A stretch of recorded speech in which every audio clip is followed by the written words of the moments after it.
Yet another one of the incredible machines in the Lane Motor Museum is this unique Carabe, which surprisingly I know nothing about because I've never heard of it before.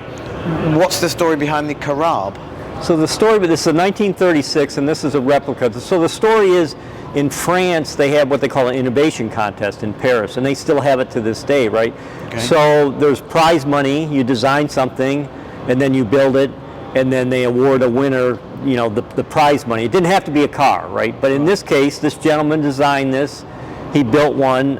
He took it to the contest. He actually made a booklet about how to build your own. Like, he didn't want to build Carabes, right? He wanted to win the contest and the money, and then if you wanted to build your own, the booklet showed you how to do your own.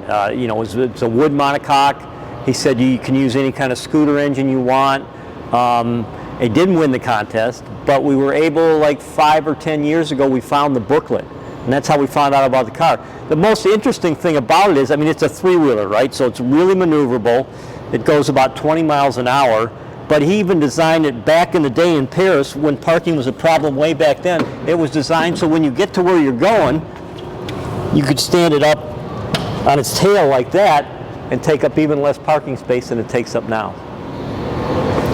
That is intriguing. Yes. Okay. So what powers it? This is a 100cc like scooter motor.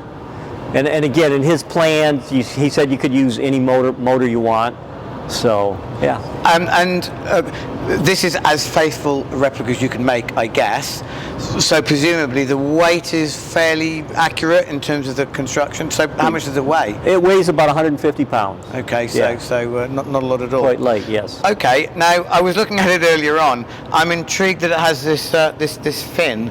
And I'm guessing that's not for high-speed stability. No, that's because when you stand it up, right, if you didn't have the right, so fin, yes, I see. It would, and that's the whole purpose of the fin. That stopped it from tipping over, of course, yeah. Mm-hmm. Yeah, when I looked at it earlier, I didn't realise that you actually stood it up. Right, I think there's, well, there used to be a picture of it standing up back in the day. Right. I guess they took it down now. But, okay. But we have photographs of the original car on the street, and then of it standing up back. And I'm guessing it's a bit of a white knuckle ride when you're trying to drive it. You know, it's slow and it's not real easy to drive, and the most difficult thing is to get in it, right? Because basically you have to stand on the seat like this, right?